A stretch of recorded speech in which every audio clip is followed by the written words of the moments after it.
Oui, bande ko balandi to comme moi plutôt yaki awa et pas wapi bande comme ça CLC. Ba yi ko ça la messe ya commémoration bande ko nyos ba kweya jour au ba télémaka. Le bac a été Joseph Kabila Kabange Jika il faut respecter constitution. Atia moto moussoir remplacé a respecter jour ya maponani. Bande ko a comité de coordination ba télémaka ba bimisaka elongo na église pour ba politicien ba échouaka. Bande ko tuba échouaka ma église et ko kostoni mboka na Congo biso to komanga na suka. Bande ko bimaka na nzela bande ko Rosimo Kendi ba Thérèse Kapangala ba Isen ba Eric bande ko belé ba koyaka mukolo wana ba kufaka ne lelo bande ko sel se ba o la messe ya commémoration ya bande ko tuba koyaka mukolo wana mais c'est mali sur liste na ye ko la sabine bolanda na bokebi nyonso nini elekaki awa na Saint Joseph bolanda peto ko so la bande ko so ba za ba Frank Diongo ba maître Hervé Diakese ba prof Ndaiwel bolanda ba leader nyonso d'opinion ba za anakata salle o ba ko sala messe pour na lelo mukolo bande ko ba koyaki bolanda na bokebi nyonso. Au nom du Père et du Fils et du Saint-Esprit. Amen. Le Saint soit toujours avec vous. Et avec votre esprit. Bien-aimés dans le Seigneur, nous sommes pécheurs. Je prie. Par toi, je supplie la Vierge Marie, les aussi mes frères, de prier pour moi, le Seigneur.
À nos désirs, accorde-nous largement tes grâces. Par Jésus-Christ, ton Fils, notre Seigneur et notre Dieu, qui vit et règne avec toi dans l'unité du Saint-Esprit, Dieu pour les siècles des siècles. Amen. Oui, voilà. Bonjour. C'est le vrai journal.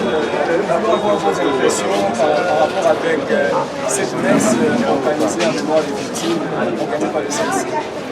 Bon, nous tenions particulièrement à nous associer au CLC pour cette messe qui a été organisée en mémoire des martyrs de la démocratie. Parce que pour nous, c'est très important. Vous savez, grandes sont les démocraties qui honorent ceux qui ont lutté pour ces démocraties. Il y a dans des pays où vous avez le monument du soldat inconnu et tout ça. Et si une démocratie ne sait pas se souvenir de ceux qui ont versé le sang pour la lutte, cette démocratie-là ne peut pas durer. C'est pourquoi il était important pour nous de nous associer au CLC, de nous associer aux victimes et aux parents de ceux qui nous ont quittés pour dire merci à Dieu et aussi pour dire que ce combat pour l'état des droits démocratiques et ce combat qui aujourd'hui en fait a amené la victoire de Félix Tshisekedi, ce combat doit continuer pour l'état des droits, ce combat contre les antivaleurs, le combat pour la justice et ce combat-là doit se poursuivre avec l'appui de chacun d'entre nous.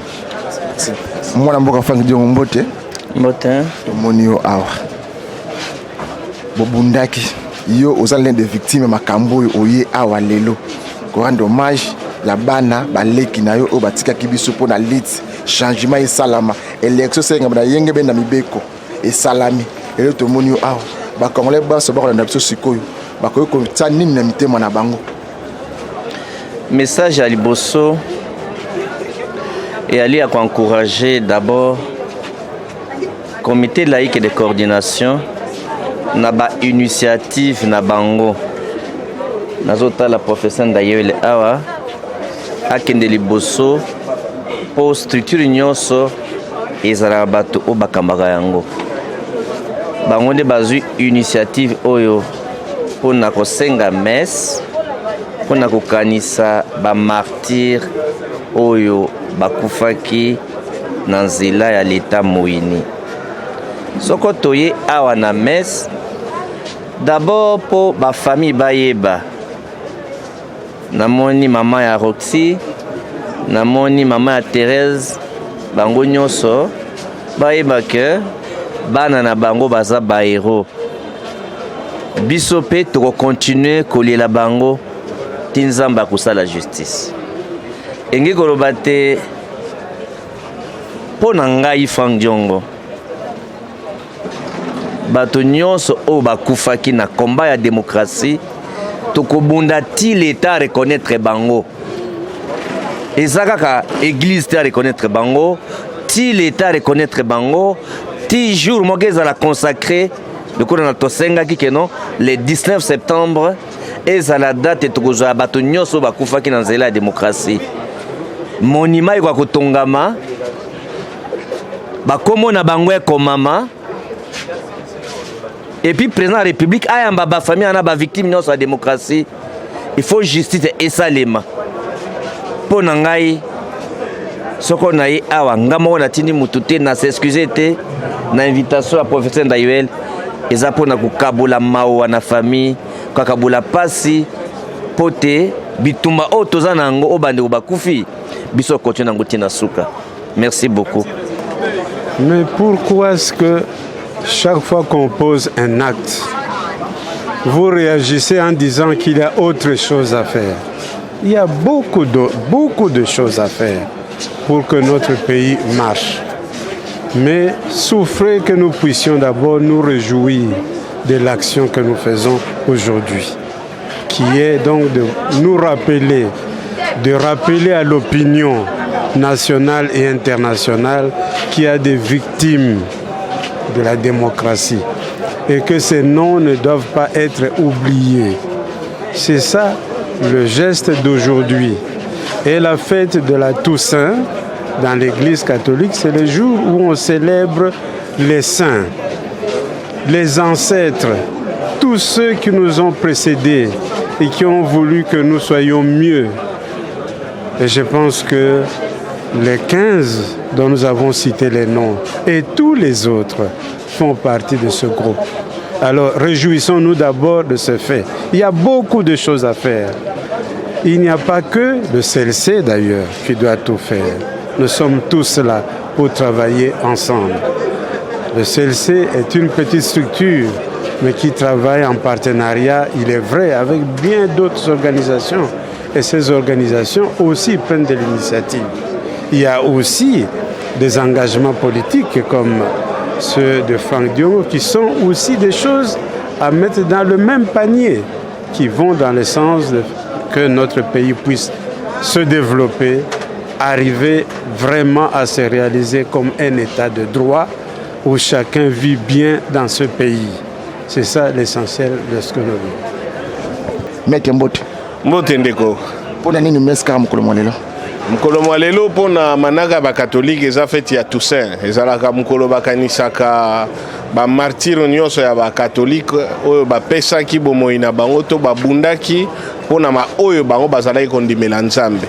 Alors pona CLCP amonaki ezaki mukolo moko esangani pona kokanisela bandeko nyonso oyo bakufaki na manaka oyo CLC esalaka na ba manifestation ba marche pona kosenga ba élection pona koboya modification ya constitution pe pona kosenga alternance yango nde ezalaki na motu ya mingi lelo batu nyonso oyo babundaka tokanisa bango moni nitumba nyonso eza na tango moko il faut kosalaka o babengaka hommage to kopesa longonia na bae oyo babundaki pe bapesaki bomoi na bango mingi na mboka na biso moi makanisi wana ezalaka te reconnaissance ezalaka te mpona ba oyo bapesi bomoi na bango CLC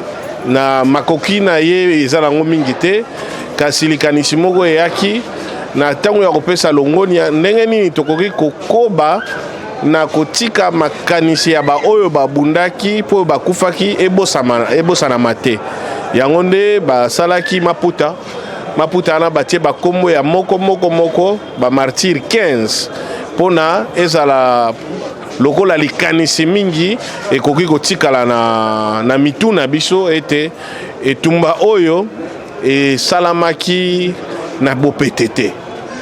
Donc tangu bato mosusu bayaka na makanisi neti ya lokuta o tozwaki alternance ezalaki pacifique te bato bakufaki mpona yango bato bapesi bomoi na bango bato bazoka bato ti lelo baza na bapasi mingi mpona kopesa alternance lelo ezalaki mpona kokanisa baoyo bakufaki mpona CLC kasi na baoyo tokanisi tobosani pete baoyo babandaki kobunda ezala na janvier 2015 bamisusu babundaki na septembre misusu lelo bakombo eyebani te mpo baza na bacharnier to baza na bafosse commune lelo ezalaki ndenge balobaka na lopoto symbole to linzaka to eteni kaka kasi na nzela ya baoyo tokanisa baoyo nyonso bapesaki bomoi na bango mpona démocratie na alternance na mboka ngai mpe na tondi bino botondi lokola seki bino naozwa bino bafamille ya bavictime moko mbote papa toyeba awa yo korepresente nani kombo na ngai eza papa Fredi Ngandu nazali papa ya Isen Ngandu